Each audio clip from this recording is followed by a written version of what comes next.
আসসালামু আলাইকুম গাইস। দেখুন আজকে আপনাদের সামনে নিয়ে এসেছি একটি মিষ্টি কুমড়ার গাছ। আমরা ছাদ বাগানে অনেক পদের সবজি চাষ করি।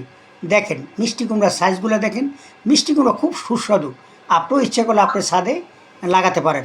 আরও আছে বিভিন্ন পদের সবজি, যেমন আপনার সিম আছে, শীতকালীন সবজি, তারপরে বেগুন আছে, শসা আছে, তারপরে আছে পুঁই শাক, আরও বিভিন্ন ফল ইচ্ছা করলে আপনি চাষাবাস করতে পারেন।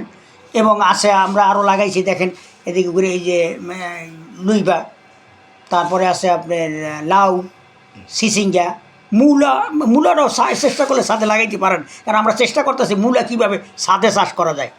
আরও আছে আপনার হাইব্রিড জাতের এই সিম। এই দেখেন এই সিম কিন্তু ফুলেই পড়ছে, আর ফুলগুলো দেখতে কত সুন্দর।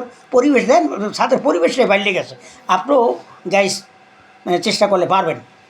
আমরা আরও দেখাবো, এই যে দেখেন বড় বড় এইগুলি কি সুন্দর, দেন চাই রয়েছে গাছগুলো, দেন কত সুন্দর মরিচ ঝুলে রয়েছে গাছের মধ্যে। হ্যাঁ, আরও আছে, আপনি দেখেন একটা একটা করে দেখতে থাকেন। এই যে বেগুন, এই বেগুন খুব সুস্বাদু। মানুষের কয় বেগুন যার নাই বলে গুণ। আমি এই কথা মানি না। বেগুন এত সুস্বাদু, আপনি খাইয়ে দেখলেই বুঝতে পারেন। লাগাই দেখেন, লাগাই নিজেরা চাষ করে খান, ভালো।